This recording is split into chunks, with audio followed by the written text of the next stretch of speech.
What's up, Bears fans? I hope you're all doing well. I have a loaded show for you today as I'm going to be going game by game through the schedule and giving you my 2023 Chicago Bears record prediction. So stay tuned.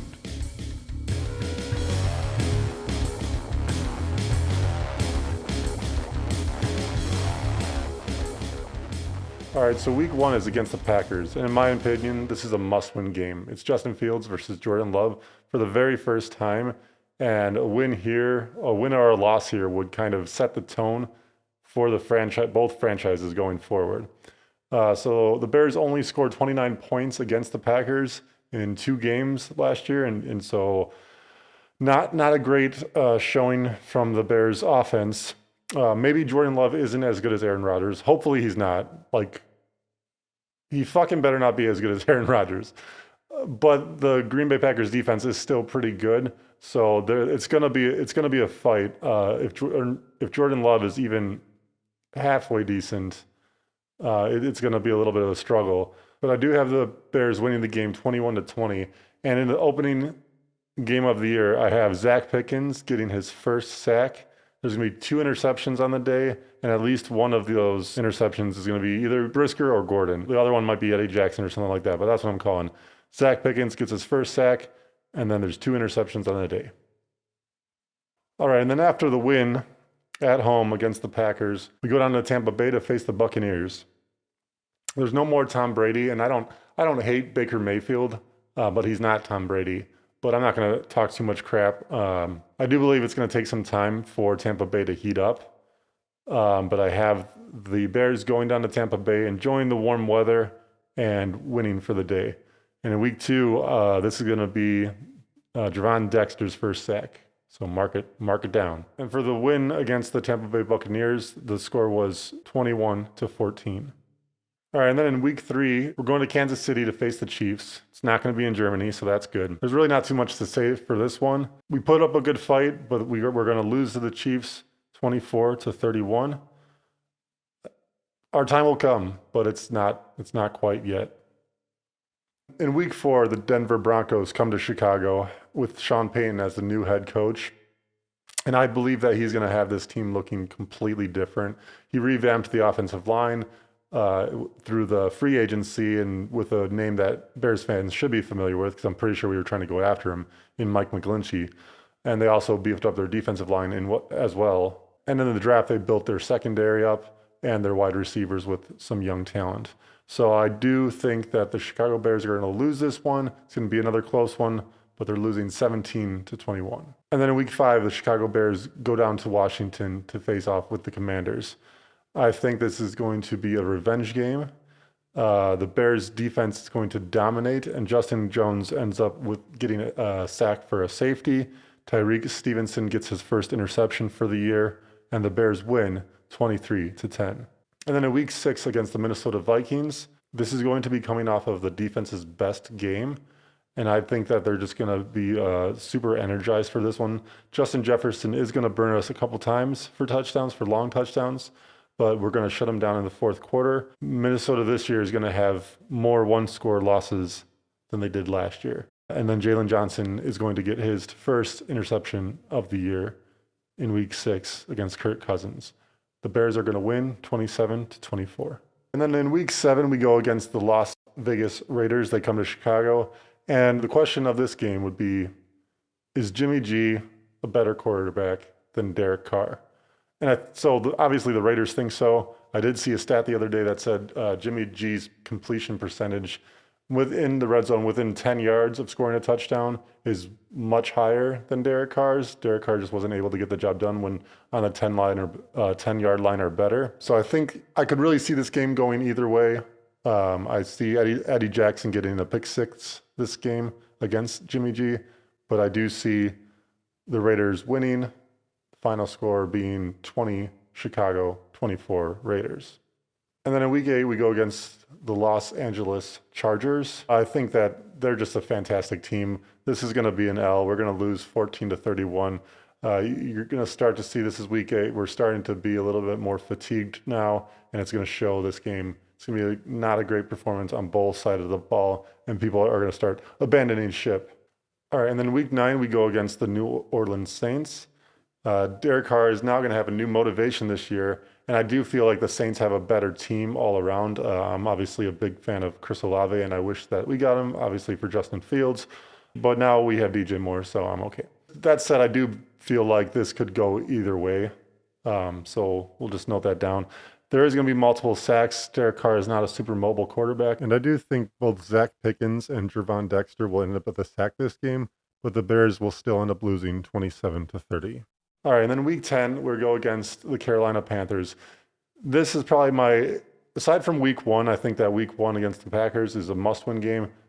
Week 10 against the Carolina Panthers is another must-win game. You need to win this game. I do believe it's going to be a little bit closer than anyone would like, but the Bears are going to end up winning 24-21. And then Zach Pickens gets another sack this game. Okay, and then week 11, we go to Detroit to face the Lions. And this is the first meeting with Detroit. The Lions were a top 5 offense last year, and I don't think they got worse.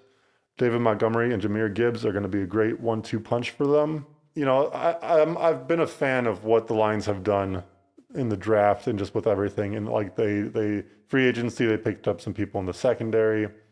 So I've been a fan of what they've done, which I hate to say because they're the Lions and the Lions aren't supposed to be good, but they've been pretty good. Also, just like them drafting Hendon Hooker in the 3rd round.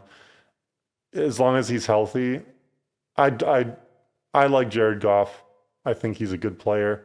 I think he's a little bit underrated right now, but I do believe that Hendon Hooker was a freaking steal. As long as he's healthy, as long as he gets healthy, the Lions set themselves up for a great future by drafting Hendon Hooker.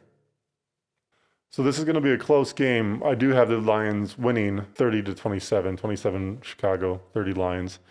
This is off of our mini bye, so we're going to put up a good fight, but Detroit squeaks by and gets the dub here. And then in week 12, we're at the Minnesota Vikings. We beat them the first meeting, so when we go out to Minnesota, I do have us losing to them when we have to travel. So the final score of this game will be 27-21. And then week 13 is our bye week. That's a win for our team. Again, it's a late season bye, but that should be that should kind of set us up then for the end of the year. And then after our bye week, week 14, we go. The Detroit Lions come to us now, and Justin Fields almost single-handedly destroys the Lions. It's going to be his best game of the season. We're going to end up winning that game 31-24. Still a close game, closer than we would like, but we end up with the W against the Lions there. And then in week 15, we go to Cleveland and face off with the Browns. I have us losing this game also. It's going to be another close one. We're going to have 21.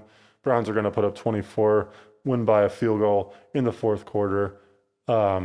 The Browns defense is just really fantastic, and Justin Fields has struggled with that. Hopefully our offensive line is solid and stays healthy this year. This is week 15 now, so knock on wood, everyone's going to be healthy, but someone's probably going to go down, and with Myles Garrett, it's just going to be a rough day for Justin Fields.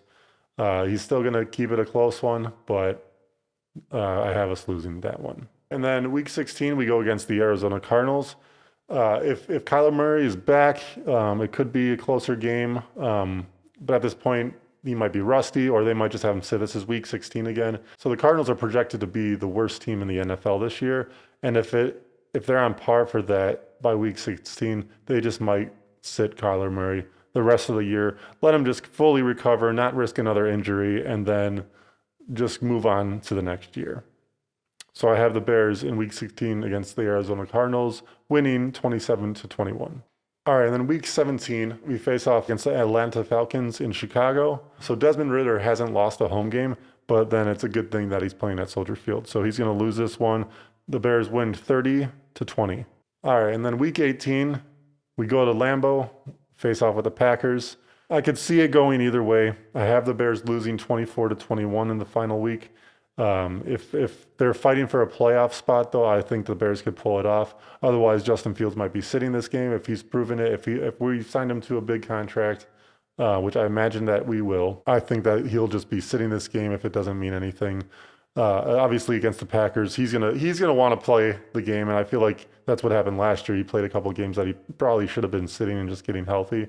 But I think that if we sign him to a big contract, and if this game means nothing, Justin Fields will be sitting out. But either way, I do have us splitting the division, so basically losing all our away games and winning all our home games against the division rivals. Again, I could see us going 2-0 against the Packers, depending on how Jordan Love. I swear to God, if Jordan Love is good, I'm just going to be so freaking pissed. But I'd be happy with us splitting and going 3-3. So the final record I have from those games is 8-9. I try to be a little bit realistic here. I don't want to say that the Bears are going to be a Super Bowl contender this year, but I would like to see them make a jump. And, I think there was a stat that, I forget who said it, but I think like the Jacksonville Jaguars were the team that spent the most money last year. And usually when you spend the most money and you have the most draft capital, it usually buys you at least 4 wins. So we won 3 games last year. If we could win 7, I think that's where our expectations should be. We should at least have 7 wins. I have them going 8-9. And then there's a couple, if we win that Packers game at the end, if we win those other 2 games against the New Orleans Saints and the Raiders, if we can flip those from losses to wins, then all of a sudden we're talking about, a 10, 11 win team, possibly a wild card or even just winning the division and making it to the playoffs. And I think if we make it to the playoffs, that's above expectations right now. I would just like them to be at 8. If they're at 7, I'll be fine with that. If they're at anything less than 7, I'm going to be a little bit disappointed. But again, if these are close games like we had last year, I think the whole Chicago fan base was pretty happy. Obviously, getting the number 1 overall pick helped a lot, helped us get draft capital, helped us get DJ Moore. But yeah, so being within those close games and those close scores, they were in the games, they were fighting, and they were really honestly just putting forth a lot of effort. But I think at this point now, Bears fans' expectations are going to be a little bit higher, and we're going to need to start seeing some results. So these 1-score games, we're going to have to start winning some of those. Like I said, I expect them to go 8-9. I think that at best they could win 11. At worst, 6 or 7 in that range. I would like them at worst to be at 7 wins this year. But hey guys, thanks for watching my video. Thanks for checking me out. Let me know in the comment section if you liked my record prediction, if you think that's fair, or if either that's too low, too high. Just let me know in the comment section. Also, let me know what your lowest expectations are for the Bears, where we could still be happy. If it was 7 wins enough wins for you guys, or is that too low? Would you like to see them get more? I think that this is still a rebuild year.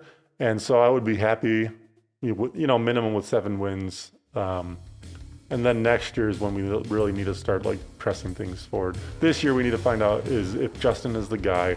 You got to pay that man. I think he's the guy. But anyway, thanks again for watching. Thanks for checking me out. And until next time, bear down.